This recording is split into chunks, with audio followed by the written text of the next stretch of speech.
जय हिंद दोस्त। मैं कांग्रेस सर एजुकेशन पॉइंट में आप लोग का स्वागत है। तो चलिए आज मैं धातु अधातु के बारे में बताता हूँ। जो कल के वीडियो में था तो उसके आगे कुछ बचा हुआ था तो उसको आज पूरी करता हूँ। तो देखिए यहाँ कल बता दें कि एस ब्लॉक पे कैसे कैसे तत्व को पहचानेंगे, फिर तो कौन सा वर्ग का है, कौन सा आवर्त का है, तो वो सब के बारे में तो हो गया था। तो आज मैं बताता हूँ कि पी ब्लॉक के लिए कैसे फाइंड आउट करेंगे, कैसे हम उस तत्व को पहचानेंगे कि पी ब्लॉक का है। तो चलिए मैं स्टार्ट करता हूँ। एस ब्लॉक के लिए तो पूरा कंफर्म हो गया है कि एस ब्लॉक में अगर एस सब सेल में अगर जाकर इलेक्ट्रॉन वहाँ पे स्थायी हो जाता है तो एस ब्लॉक का तत्व हो जाएगा। लेकिन पी ब्लॉक के लिए कुछ अलग रूल है जिससे कि मैं बताता हूँ। तो देखिए यहाँ पे अगर मान लीजिए कि पी ब्लॉक का तत्व, अगर मान लीजिए कोई तत्व दिया हुआ है तो उसको हम कैसे जानेंगे पी ब्लॉक का तत्व है और कौन सा वर्ग का है। तो चलिए एक तत्व को उठाते हैं और उसको हम बनाते हैं। तो देखिए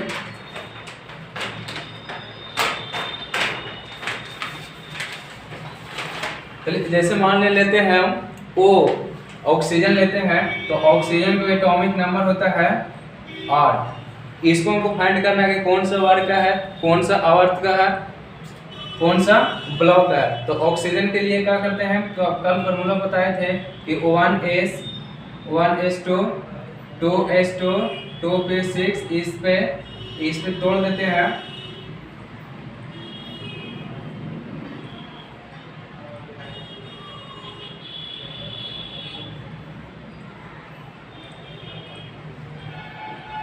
चलिए तो यहाँ से कल लिखने के लिए बताए थे कि यहाँ से इस तरह से आएंगे और यहाँ से इस तरह से लिखते जाएंगे।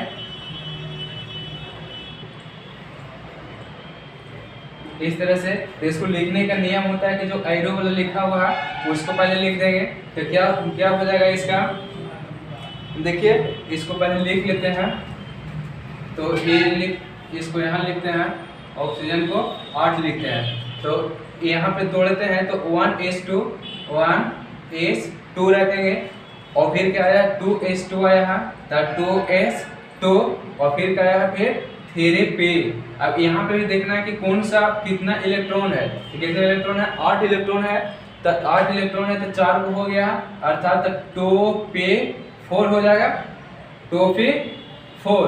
तो यहाँ पे देखिए तो कौन सा ब्लॉक में पहुंचा है, पी ब्लॉक में पहुंचा है, पी सब सेल में पहुंचा है। तो जब जिस सब सेल में पहुंचेगा वो कौन सा ब्लॉक का तत्व हो जाएगा, उस जो सब सेल में खत्म होगा उसी ब्लॉक का तत्व हो जाएगा। अगर ब्लॉक की बात करें तो कौन सा ब्लॉक का तत्व हो जाएगा, पी ब्लॉक का तत्व हो जाएगा।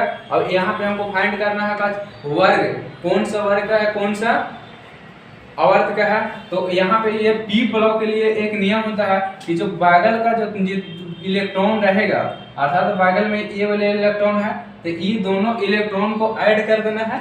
ऐड करके उसमें 10 एक्स्ट्रा अपने मन से जोड़ना है। तो जो जितना जोड़ के आएगा उतना वो वर्ग संख्या बनेगा। तो देखिए यहाँ पे बगल के जितने इलेक्ट्रॉन जो पास में है उस दोनों को जोड़ देते हैं, कितना हो जाएगा 4 और 2 6 हो जाएगा, 6 इलेक्ट्रॉन हो गया। और फिर क्या अगर पी ब्लॉक में आता है तो उसको वर्ग हमको पता करने के लिए क्या करना पड़ता है, 10 एक्स्ट्रा ऐड करना पड़ता है। तो 6 यहाँ से हो गया और फिर प्लस 10 कर देते हैं अर्थात कितना मिल गया हमको 16 मिल गया। तो यही हमको क्या मिलेगा, वर्ग संख्या मिलेगा। यानी कहने का मतलब जो ऑक्सीजन है सो कौन सा वर्ग संख्या का हो जाएगा, 16 वर्ग संख्या का हो जाएगा। अब देखिए इसमें आवर्त हमको निकालना है। तो आवर्त संख्या तो आप लोग पहले बताए थे कि कौन सा आवर्त का हो जाएगा, ये 2 में आ रहा है। यानी सब सेल के कितना मल्टीपल है, 2 है। यानी तो इस अगर आवर्त की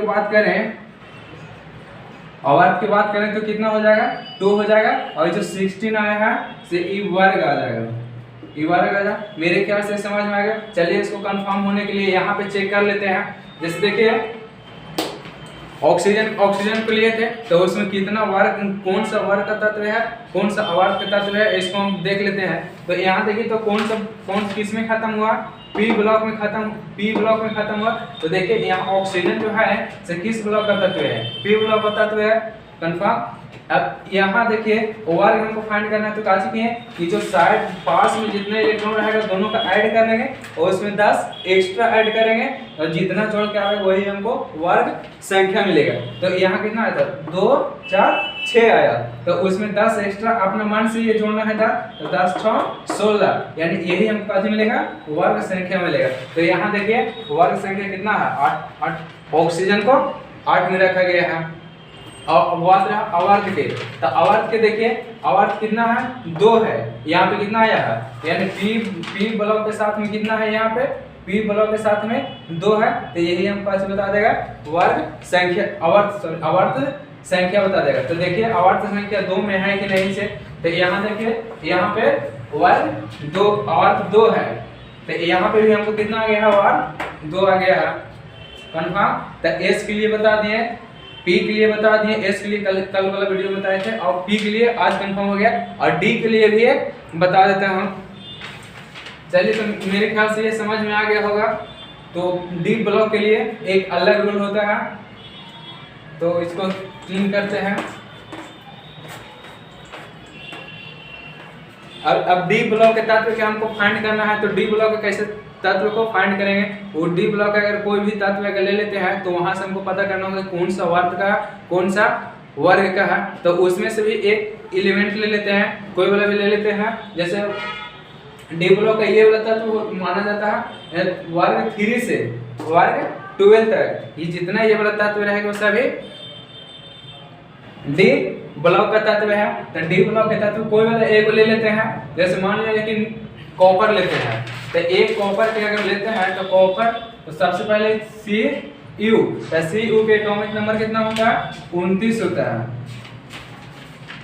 कॉपर के 29 परमाणु संख्या होता है, तो यहाँ 29 ले लिए, तो उसी पे तोड़ देना है 1s2 2s2 ये सब 2p6 पे। तो इसको तोड़ के देखिए, तो यहाँ तोड़ेंगे कितने इलेक्ट्रॉन है, टोटल 29 इलेक्ट्रॉन है। तो 1s2 2s2 2p6 3s2 कितने इलेक्ट्रॉन हो गया 4p6 सॉरी 3p6 हो गया। अब यहाँ पे देखिए कि आप लोग के अभी तुरंत बताए थे यहाँ पे 1s2 2s2 2p6 3s2 3p3 4s 4p 4d 4a, तो यहाँ से ऐसे कट रहा था, ये ऐसे कट रहा। तो देखिए यहाँ पे ये कट रहा था, तो कहाँ पे 3p आया है, अर्थात 3p, तो 3p से कौन वाला आ गया है 4s आ गया। इसको ध्यान में रखना होगा कि जब यहाँ 3p है, 3p के बाद कौन आया है s आया है, तो s आया तो s के लिए लिख देते हैं, तो कितना हो जाएगा 4s, x लिख दें तो s में कितने इलेक्ट्रॉन रहेगा 2। अब देखिए इलेक्ट्रॉन को गिन लेते हैं, 4 10 हो गया, 10 10 20 हो गया, तो किस में अब चला जाएगा 3d, तो 3d में कितना बचेगा 9 इलेक्ट्रॉन बचेगा। तो यहाँ देखिए इलेक्ट्रॉन 29 टोटल है, 29 टोटल है, तो यहाँ पे भी काउंट कर लेते हैं इलेक्ट्रॉन ऊपर वाला संख्या हमको बताता है कि कौन सा कितना इलेक्ट्रॉन है, तो 2 4 6 यानी 10 हो गया, 10 10 20 हो गया, 20 होना 29 हो गया, यानी टोटल इलेक्ट्रॉन की संख्या हमको कितना मिल गया 29 मिल गया। तो 29 यहाँ पूरा फुल हो गया। अब देखिए यहाँ पे कौन सा ब्लॉक में खत्म हो रहा है, कौन सा ब्लॉक में खत्म हुआ लास्ट में, इसके अनुसार अगर इसके फॉर्मूला के अनुसार अगर लिखें तो कौन सा ब्लॉक में खत्म हुआ है डी ब्लॉक में खत्म हुआ। यानी तो ब्लॉक के अगर बोले कि Cu जो है तो कौन सा ब्लॉक में हो जाएगा डी ब्लॉक का हो जाएगा, डी ब्लॉक का तत्व हो जाएगा। अब यहाँ पे हमको पता करना है, वर्ग पता करना है, तो इसके लिए एकदम सिंपल सा ट्रिक साधारण सा नियम है। इसमें पी वाला में क्या कर रहा था कि 10 एक्स्ट्रा जोड़ना पड़ रहा था, लेकिन इसमें वैसा नहीं है। इसमें जितना जो बगल का इलेक्ट्रॉन रहेगा वो दोनों को खाली ऐड कर देना है, वही हमको वर्ग संख्या मिल जाएगा। क्या बगल के इलेक्ट्रॉन को दोनों को जोड़ देना है, वही हमको परमाणु अवर्त संख्या मिल जाएगा। तो एक बगल का इलेक्ट्रॉन कौन है ये वाला है, अर्थात 9 और 2 कितना हो गया 11 हो गया। ये दोनों का ऐड कर देना है, तो 9 और 2 कितना में हमको मिल गया 11। यानी वर्ग संख्या बराबर, अगर वर्ग संख्या देखें तो वर्ग संख्या बराबर तो बगल के इलेक्ट्रॉन को जोड़ देते तो 9 और 2 11 इलेक्ट्रॉन 11 आ गया, तो यही हम कौन मिल जाएगा, वर्ग संख्या मिल जाएगा। आई होप समझ में आया होगा। तो देखिए इसको अब ये भी हमको ये पता करना है कि कौन सा ब्लॉक तो यहाँ पे हो गया, ये ब्लॉक हो गया। और आवर्त हमको पता करना है, तो आवर्त हम क्या बताए थे कि जो जितना सबसे बड़ा संख्या लास्ट में रहेगा वही हमको आवर्त संख्या मिल जाता है। तो देखिए तो कितना है, 4 है, यानी चौथा में जा रहा है, तो 4s है, यानी 3d तो इसमें शामिल हो जाएगा, लेकिन 4s आगे में चल जा रहा है, तो आवर्त संख्या जो बनेगा हमको, आवर्त संख्या जो बनेगा से कितना बन जाएगा, 4 बन जाएगा। चलिए इसको सेटिस्फाइड होने के लिए पीरियोडिक टेबल में देख लेते हैं। देखिए डी ब्लॉक यहाँ तो कंफर्म हो गया कि डी ब्लॉक में खत्म हो रहा था, तो डी ब्लॉक का तत्व हो गया। देखिए यहाँ पे कॉपर के 29 है, 29 ये देखिए यहाँ पे डी ब्लॉक का है, डी ब्लॉक यानी डी ब्लॉक का तत्व हो गया, ये कंफर्म। अब फिर क्या है वर्ग संख्या, तो वर्ग संख्या कितना यहाँ पे आया है, 11 आया है, तो यहाँ पे भी देखिए कि कितना वर्ग संख्या है, यहाँ पे भी 11 आ गया हमको। तो इस तरह से हम किसी भी तत्व को अगर कुछ भी दे दे तो इस तरह से हम हर तत्व को पता कर लेंगे कौन सा वर्ग का है, कौन सा आवर्त का है या कौन ब्लॉक का है। और बात रहा आवर्त संख्या के, तो आवर्त संख्या यहाँ कितना आया है, सिर्फ हमको ये देखना है कि लास्ट में कितना संख्या आया है, तो लास्ट में कितना आया, 4 आया है। तो यहाँ पे देखिए आवर्त संख्या कितना मिल गया हमको, 4 मिल गया। अब इसमें देखते हैं कि 4 है कि नहीं, यानी कॉपर यहाँ पे है, तो देखिए यहाँ पे 4 है, तो 4 आवर्त संख्या 4 हो गया।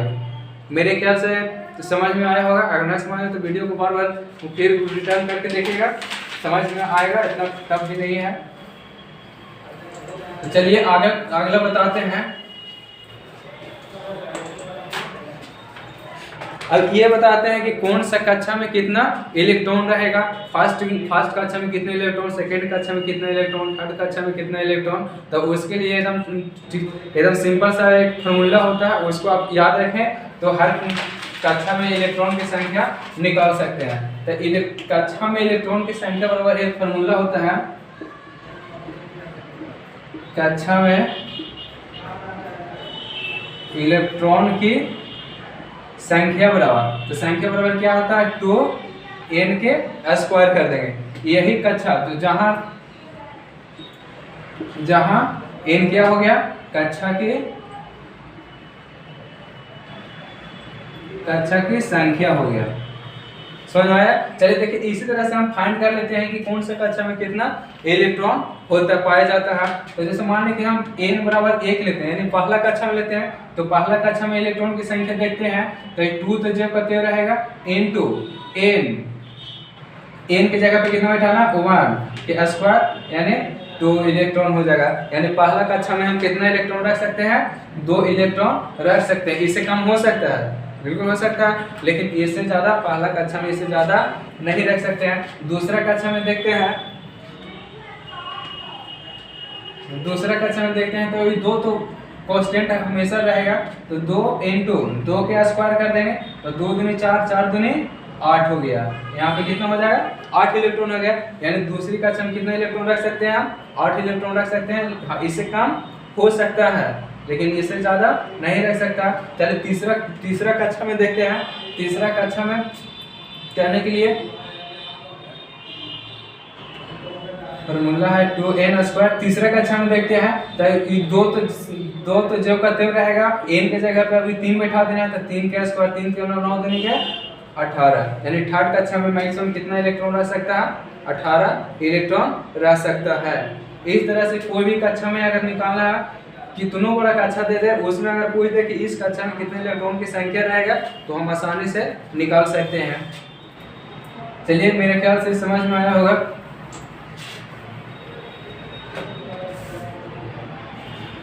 देखिए यहीं से अगर इसको इस तरह से अगर इलेक्ट्रॉनिक कॉन्फ़िगरेशन करें, उसको कक्षा के अनुसार बना दें, तो वहां से हमको फाइंड करना रहेगा कि संयोजी इलेक्ट्रॉन, कोर इलेक्ट्रॉन, संयोजकता, यहाँ से आसानी से हम पता कर सकते हैं। तो जब तक अगर कौन सा कक्षा में कितना इलेक्ट्रॉन नहीं अगर पता है कि कौन कक्षा में कितना इलेक्ट्रॉन रखेंगे, तब तक हम संयोजी, संयोजकता और कोर इलेक्ट्रॉन नहीं फाइंड कर सकते हैं। तो यहाँ से पता चल गया कि कौन कक्षा में कौन इलेक्ट्रॉन निकालेंगे। तो यहाँ से अब बताते हैं, कोई भी तत्व लेते हैं तो उस तत्व के हमको सब चीज निकालना है, कोर इलेक्ट्रॉन, संयोजी इलेक्ट्रॉन और संयोजकता। तो चलिए एक तत्व को उठाते हैं, उसमें हम देखते हैं कोर इलेक्ट्रॉन कौन होता है, संयोजकता कौन होता है, संयोजी इलेक्ट्रॉन कौन होता है। चलिए जैसे मान लीजिए कि कैल्शियम हम लिए, कैल्शियम की परमाणु संख्या 20 होता है, तो इसमें हमको सब चीज निकाल देना, संयोजकता, कोर, संयोजी इलेक्ट्रॉन।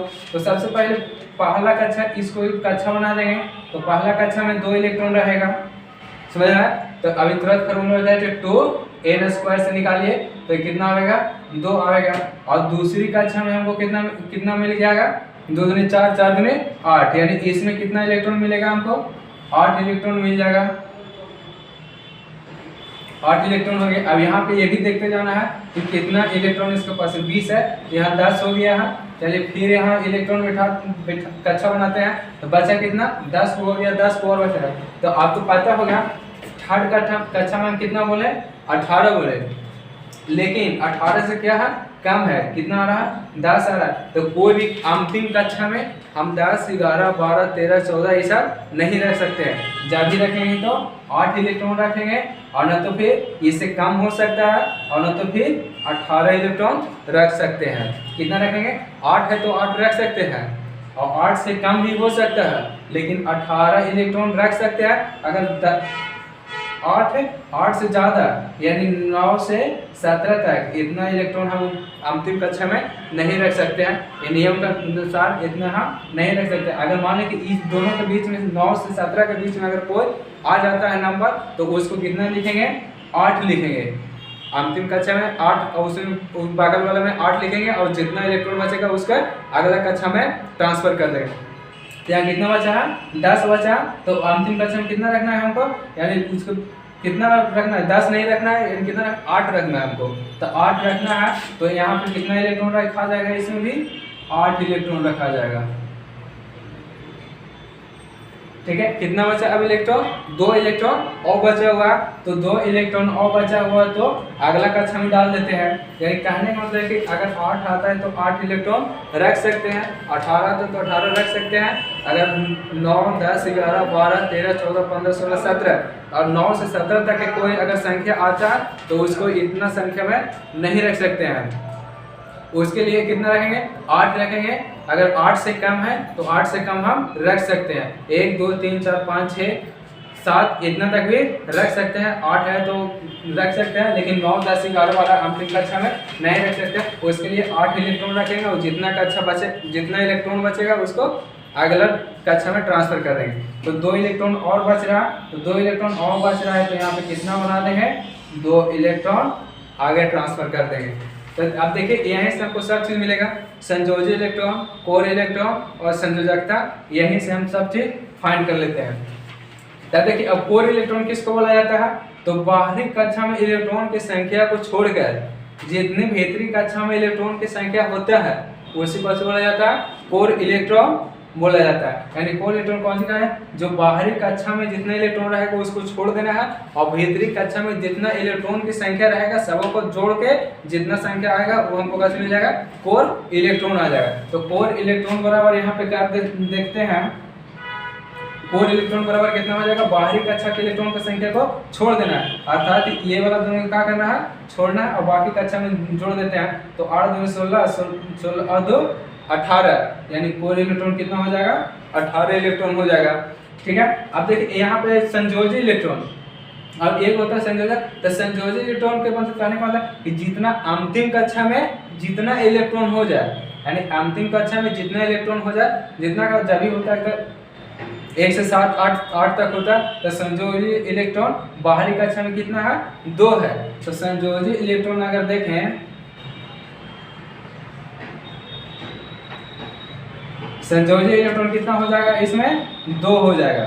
ठीक है, यानी बाहरी कक्षा में जितना इलेक्ट्रॉन बच जाएगा उसको संयोजी इलेक्ट्रॉन बोला जाता है। और संयोजकता, अब संयोजकता कहने का मतलब है कि बाहरी कक्षा में संयोजकता वो इलेक्ट्रॉन को कहते हैं जो रासायनिक अभिक्रिया में भाग लेता है, या इलेक्ट्रॉन को आदान प्रदान करके अपना निष्क्रिय ग्रुप प्रदान कर लेते हैं। जितना इलेक्ट्रॉन को त्याग करके या तो फिर ग्रहण करके अपना निष्क्रिय अक्रिय रूप गुण प्राप्त कर लेता है वही इलेक्ट्रॉन को क्या बोला जाता है, संयोजकता बोला जाता है। तो यहाँ पे देखिए तो 2 इलेक्ट्रॉन, अब इतना भी याद रखना है कि कब इलेक्ट्रॉन त्याग करेगा, कब ग्रहण करेगा। तो इतना याद रखना कि यदि 1 2 3 अगर इतना अंतिम कक्षा में इलेक्ट्रॉन की संख्या आ रहा है तो ये क्या कर देगा, ये त्याग करेगा, त्याग करके निष्क्रिय रूप प्राप्त कर लेगा। कितना 1 2 3 अगर अंतिम कक्षा में अगर इतना आता है तो ये क्या कर देगा, ये इलेक्ट्रॉन को त्याग कर देगा और अक्रिय रूप ग्रहण कर लेगा। अब यदि अगर मान लिया जाए कि 4 रहेगा तो 4 रहेगा तो एक दूसरे के साथ साझा कर लेगा, इन्हें त्याग करना तो ग्रहण करेगा, एक दूसरे के साथ साझा कर लेगा।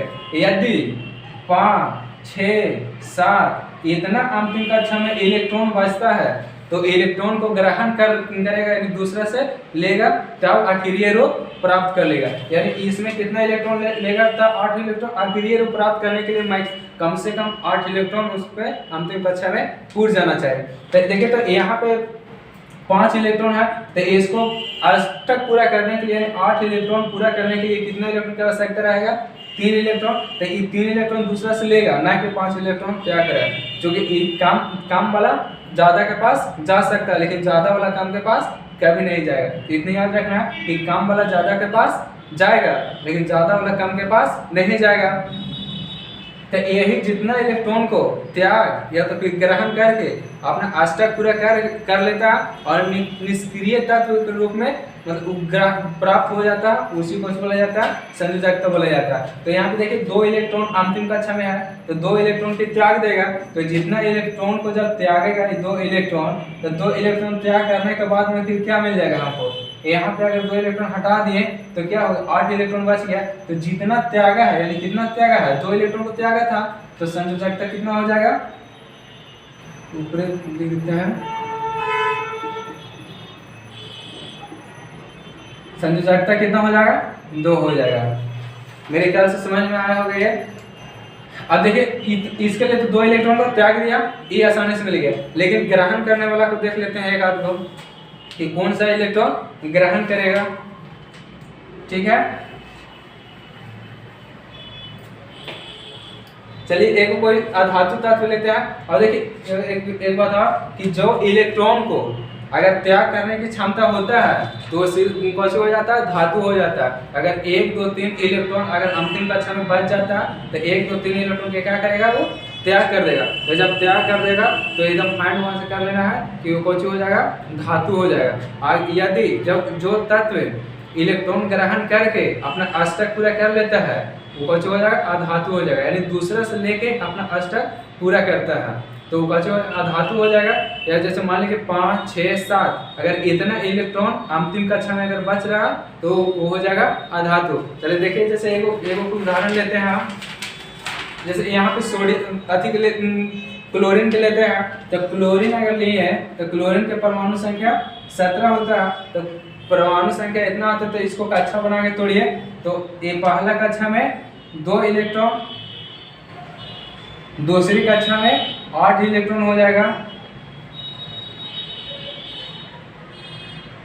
8 इलेक्ट्रॉन बचा कितना, 7 इलेक्ट्रॉन और बच रहा है। तो 7 हम बताए थे कि यदि 8 से 8 9 9 10 11 से 17 तक बचता है तो उसके लिए 8 लिखेंगे। अगर 8 से कम है तो पूरा के पूरा लिख दिया जाता है। तो 7 इलेक्ट्रॉन बच रहा है तो इसमें कितना लिख देंगे, 7 इलेक्ट्रॉन इसमें फिलअप कर देंगे। तो इसमें फिलअप कर दें तो यहाँ पे देखिए इसमें भी सब चीज हमको निकालना है, कोर इलेक्ट्रॉन, संयोजी इलेक्ट्रॉन और संयोजकता। तो इसको कोर इलेक्ट्रॉन कितना हो जाएगा, कोर इलेक्ट्रॉन बराबर तो कोर बाहरी कक्षा में उपस्थित इलेक्ट्रॉन की संख्या को छोड़कर भीतरी कक्षा में जितने इलेक्ट्रॉन की संख्या हो तो सबों को जोड़ दे तो कौन मिल जाएगा हमको, कोर इलेक्ट्रॉन बन जाएगा। तो 7 को हटाइए और बाकी सबको जोड़िए तो कोर इलेक्ट्रॉन इसमें 8 गो, इसमें 2 गो, तो कितना हो गया, 10 इलेक्ट्रॉन हो गया। यानी कोर की संख्या कितना हो गया, 10 हो गया।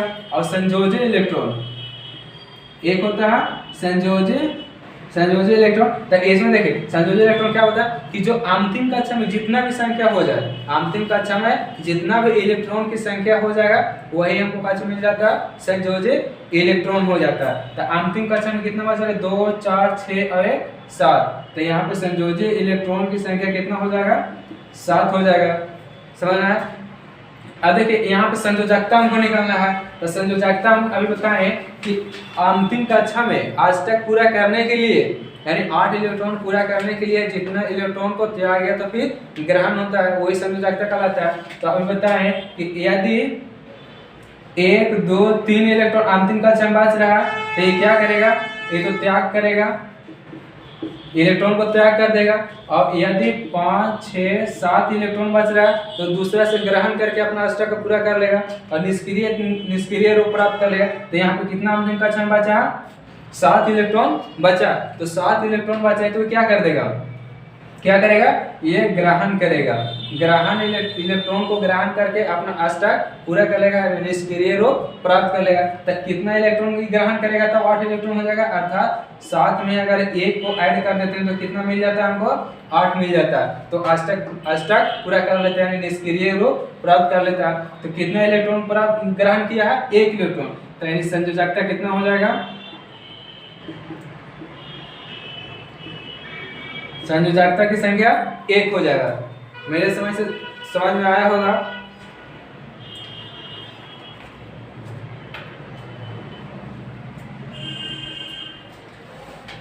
इतना। चलिए अब आगे कुछ बताते हैं।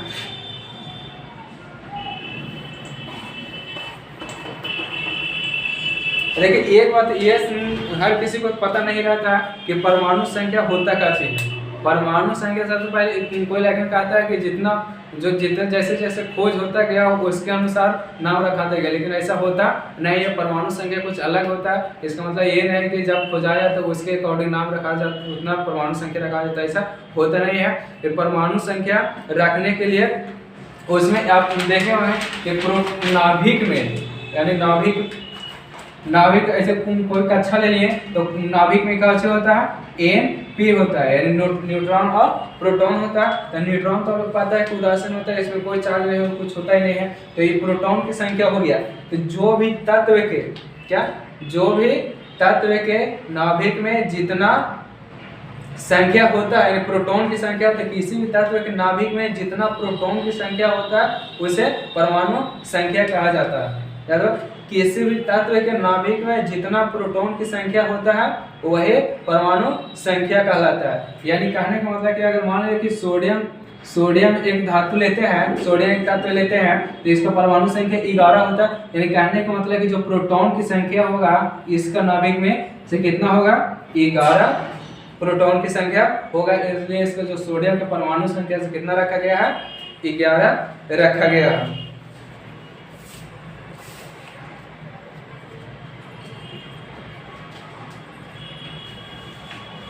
चलिए अब यहाँ एक तो थोड़ा छुड़ा होगा। अब देखिए धातु और धातु के हम कैसे पहचान कर लेंगे कौन सा धातु है कौन सा धातु है। तो सबसे पहले परमाणु संख्या याद रखना पड़ेगा कि कौन सा तत्व है कि कितना परमाणु संख्या याद होता है। उस जब तक अगर परमाणु संख्या याद नहीं रहेगा तब तक धातु और धातु को हम फाइंड नहीं कर सकते हैं। जैसे देखिए कोई एक तत्व लेते हैं, जैसे मान लेंगे कि फास्फोरस लेते हैं, फास्फोरस की परमाणु संख्या 15 होता है। तो हमको पता करना है कि धातु है कि अधातु है। चलिए तो इसको तोड़ के देख लेते हैं।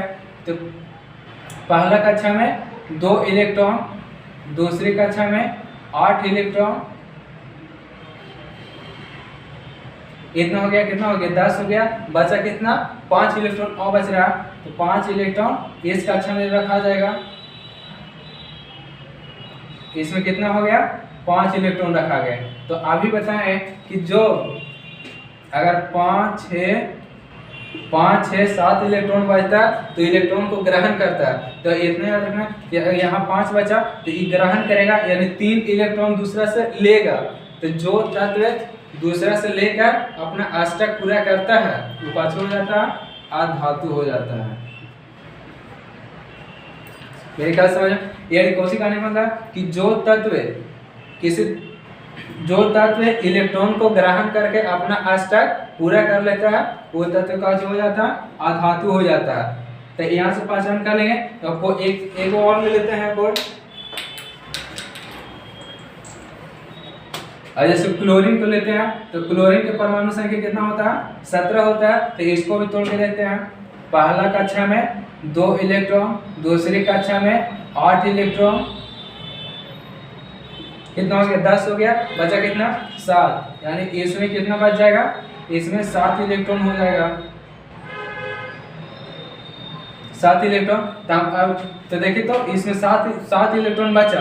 तो 7 इलेक्ट्रॉन अपना अष्टक करने के लिए क्या, अष्टक पूरा करने के लिए दूसरा से ग्रहण करेगा, यानी दूसरा से लेगा। तो दूसरा से लेगा तो अष्टक पूरा यानी 8 इलेक्ट्रॉन पूरा करने के लिए कितना इलेक्ट्रॉन की आवश्यकता पड़ेगा, 1 इलेक्ट्रॉन की आवश्यकता पड़ेगा, यानी दूसरा से ले रहा। तो जब दूसरा से इलेक्ट्रॉन ग्रहण करके अष्टक पूरा करेगा तो काची हो जाएगा, अधातु हो जाएगा। तो यहाँ पे क्या हो गया, ये जो सोडियम है, जो क्लोरीन है, क्लोरीन क्या हो जाएगा, अधातु हो जाएगा। इस तरह से हम निकाल सकते हैं। चलिए एक धातु के लिए बताते हैं कि धातु को कैसे पता करेंगे। जैसे मान लीजिए कि देखिए यहाँ पे कोई धातु ले लेते हैं। जैसे मान लीजिए मैग्नीशियम लिए, तो मैग्नीशियम को हमको पता करना है कि धातु है कि अधातु है। तो मैग्नीशियम हो गया 12 इलेक्ट्रॉन की संख्या, परमाणु संख्या 12 हो गया। तो इसको तोड़िए। तो पहली कक्षा में 2 इलेक्ट्रॉन, दूसरी कक्षा में 8 इलेक्ट्रॉन, बचा कितना 2 इलेक्ट्रॉन बच रहा, यानी 2 10 हो गया। तो अगला कक्षा में कितना बच जाएगा, 2 बचा है, 10 हो गया, 10 और 2 12। तो यहाँ से सब चीज आप पता कर सकते हैं कि धातु है क्या धातु है, कौन सा कौन कोर इलेक्ट्रॉन है, कौन संयोजक इलेक्ट्रॉन है, कौन संयोजकता है। तो यहाँ एक इलेक्ट्रॉन को क्या करेगा, त्याग कर देगा। तो जो अभी बता कि जो तत्व इलेक्ट्रॉन को त्याग करके अपना अष्टक पूरा कर लेता है वो धातु हो जाता है, यानी धातु कहलाएगा। और जो तत्व इलेक्ट्रॉन को ग्रहण करके अपना अष्टक पूरा करता है वो काचे हो जाएगा, अधातु हो जाएगा। तो यहाँ पे इलेक्ट्रॉन को त्याग कर रहा है, 2 इलेक्ट्रॉन को त्याग कर रहा है, 2 इलेक्ट्रॉन त्याग कर देगा तब अपना ये बनाता है। तो 2 इलेक्ट्रॉन त्याग करेगा तो कितना इलेक्ट्रॉन बचेगा, लास्ट में 2 इलेक्ट्रॉन को हटा दिया तो अष्टक पूरा कर लिया, यानी 8 इलेक्ट्रॉन बच गया। तो जो मैग्नीशियम हो जाएगा तो 2 इलेक्ट्रॉन को त्याग कर देगा तो क्या हो जाएगा, धातु बन जाएगा। अब यहाँ पे ये भी देखे होंगे, जैसे 2 धातु का हटा दिया तो 2 धातु का हटा दिया तो यहीं पे जितना इलेक्ट्रॉन को त्याग करता है या तो फिर ग्रहण करता है उतना आयन लिखाता है। जैसे 2 इलेक्ट्रॉन क्या किया है, त्यागा, तो जब त्यागेगा तो उसमें प्लस आयन लिखाएगा, यानी धन आयन लिखा जाएगा, यानी 2 इलेक्ट्रॉन को त्याग किया है यहाँ पे तो ये लिखा जाएगा। अब क्लोरीन में क्या चीज हुआ था, क्लोरीन 17 आया था तो 1 इलेक्ट्रॉन को दूसरा से ले रहा था। तो जब दूसरा से ले रहा था तो यहाँ कितना हो गया था, क्लोरीन 18 इलेक्ट्रॉन हो गया था। तो यहाँ पे 1 माइनस कर देंगे, या सिर्फ खाली माइनस लिखे तो कोई देखा नहीं। यानी इसका मतलब ये बताता है कि दूसरा कोई तत्व से 1 इलेक्ट्रॉन ग्रहण किया हुआ है। जो आयन बताता है क्या कि त्याग किया है या तो फिर ग्रहण किया। तो अगर जब माइनस में रहेगा तो इतना समझ जाना है कि दूसरा से लिया है, चाहे वो माइनस रहेगा उतना इलेक्ट्रॉन लिया हुआ रहेगा। और लेकिन जब यहाँ प्लस रहेगा, धन आयन रहेगा तो इतना याद रखना कि उतना इलेक्ट्रॉन को त्याग किया। समझ में आया। तो यहाँ से अगर ऐसे मान लीजिए आयन के रूप में दे रहे हैं तो आयन के रूप में दे रहे हैं तो जिस तत्व के ऊपरे अगर धन आयन हो तो उसको कौन हो जाता हो, धातु हो जाएगा। और जिस तत्व के ऊपरे अगर ऋण आयन हो, ऊपरे माइनस लिखा हुआ है तो कौन हो जाएगा, अधातु हो जाएगा। अधिक इसमें भी होता है कि ये काची बोलेगा, सिर्फ खाली क्लोरीन बोलेगा, इसको सिर्फ क्या बोल सकते हैं, क्लोरीन बोल सकते हैं, और इसको क्लोरीन आयन बोल सकते हैं। यानी आयन करने का मतलब कि दूसरा से लिया हुआ है तो ये क्लोरीन आयन हो जाएगा और सिर्फ क्लोरीन हो जाएगा। अगर इसमें मैग्नीशियम में देखें तो एक मैग्नीशियम आयन हो जाएगा और यहाँ पे मैग्नीशियम हो जाएगा। अब इसमें परमाणु के इलेक्ट्रॉन की संख्या कितना हो गया, इसमें इलेक्ट्रॉन की संख्या 2 इलेक्ट्रॉन का किया है, त्याग कर दिया, तो त्याग कर देता। अब एक्चुअली में इसके पास कितने इलेक्ट्रॉन बचा हुआ है, 10 इलेक्ट्रॉन बचा हुआ है। इसको इस तरह से लिखेंगे, अब इसको इस तरह से लिखेंगे।